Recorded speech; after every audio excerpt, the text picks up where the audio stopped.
پیدائش کی کتاب اور اس کا 30واں باب۔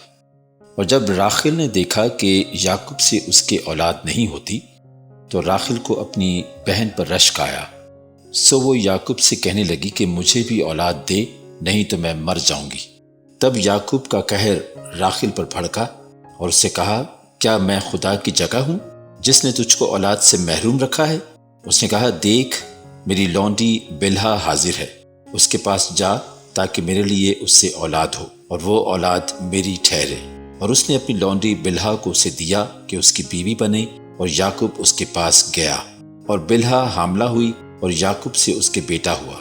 تب راخیل نے کہا کہ خدا نے میرا انصاف کیا اور میری فریاد بھی سنی اور مجھ کو بیٹا بخشا، اس لیے اس نے اس کا نام دان رکھا۔ اور راخیل کی لونڈی بلہا پھر حاملہ ہوئی اور یعقوب سے اس کے دوسرا بیٹا ہوا۔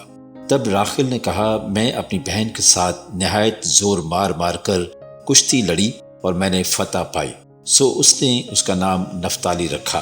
تب لیا نے دیکھا کہ وہ جننے سے رہ گئی تو اس نے اپنی لونڈی زلفا کو لے کر یعقوب کو دیا کہ اس کی بیوی بنے، اور لیا کو لونڈی زلفا کے بھی یعقوب سے ایک بیٹا ہوا۔ تب لیا نے کہا، زہ قسمت، سو اس نے اس کا نام جد رکھا۔ لیا کی لونڈی زلفا کے یعقوب سے پھر ایک بیٹا ہوا۔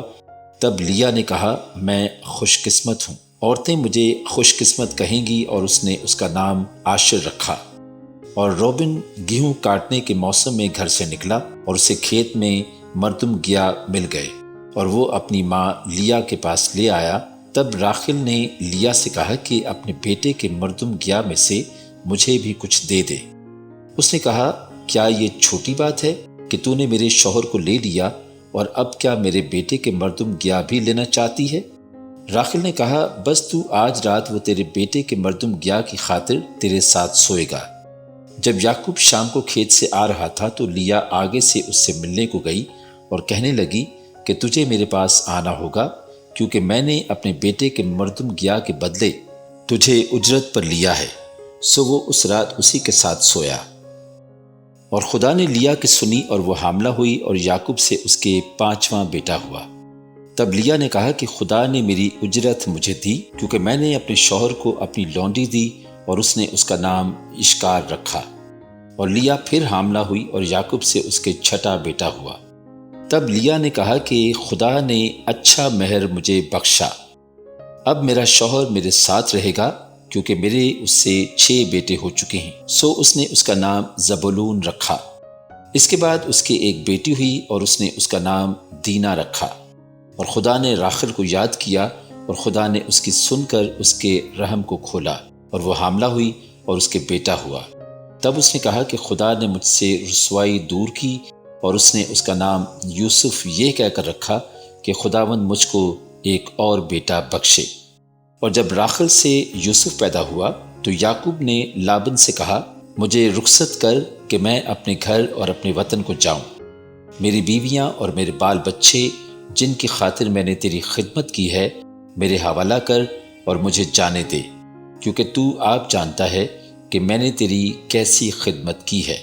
تب لابن نے اسے کہا، اگر مجھ پر تیرے کرم کی نظر ہے تو یہیں رہ، کیونکہ میں جان گیا ہوں کہ خداوند نے تیرے سبب سے مجھ کو برکت بخشی ہے۔ اور یہ بھی کہا کہ مجھ سے تو اپنی اجرت ٹھہرا لے اور میں تجھے دیا کروں گا۔ اس نے اسے کہا کہ تو آپ جانتا ہے کہ میں نے تیری کیسی خدمت کی اور تیرے جانور میرے ساتھ کیسے رہے، کیونکہ میرے آنے سے پہلے یہ تھوڑے تھے اور اب بڑھ کر بہت سے ہو گئے ہیں، اور خداوند نے جہاں جہاں میرے قدم پڑے تجھے برکت بخشی۔ اب میں اپنے گھر کا بندوبست کب کروں؟ اس نے کہا، تجھے میں کیا دوں؟ یعقوب نے کہا، تو مجھے کچھ نہ دینا، پر اگر تو میرے لیے ایک کام کر دے تو میں تیری بھیڑ بکریوں کو پھر چراؤں گا اور ان کی نگہبانی کروں گا۔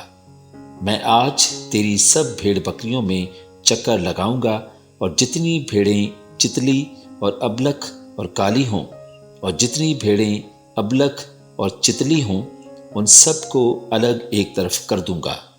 انہی کو میں اپنی اجرت ٹھہراتا ہوں۔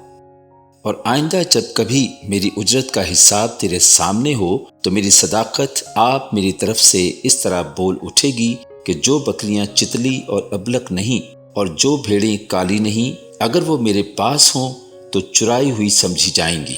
لابن نے کہا میں راضی ہوں، جو تو کہے وہی صحیح۔ اور اس نے اسی روز دھاری دار اور ابلک بکروں کو اور سب چتلی اور ابلک بکریوں کو جن میں کچھ سفیدی تھی اور تمام کالی بھیڑوں کو الگ کر کے ان کو اپنے بیٹوں کے حوالہ کیا، اور اس نے اپنے اور یعقوب کے درمیان 3 دن کے سفر کا فاصلہ ٹھہرایا، اور یعقوب لابن کے باقی ریوڑوں کو چرانے لگا۔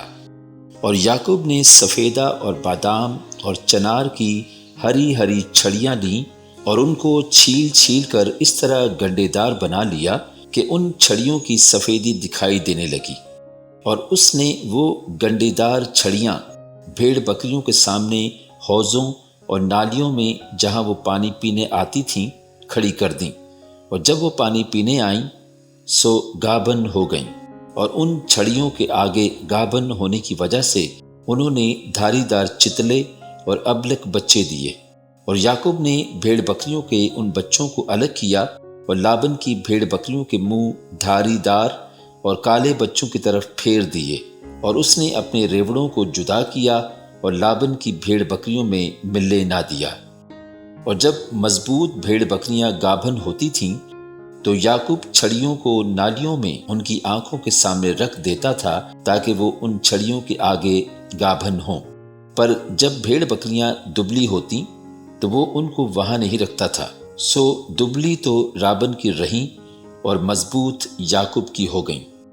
چنانچہ وہ نہایت بڑھتا گیا اور اس کے پاس بہت سے ریوڑ اور لونڈیاں اور نوکر چاکر اور اونٹ اور گدھے ہو گئے۔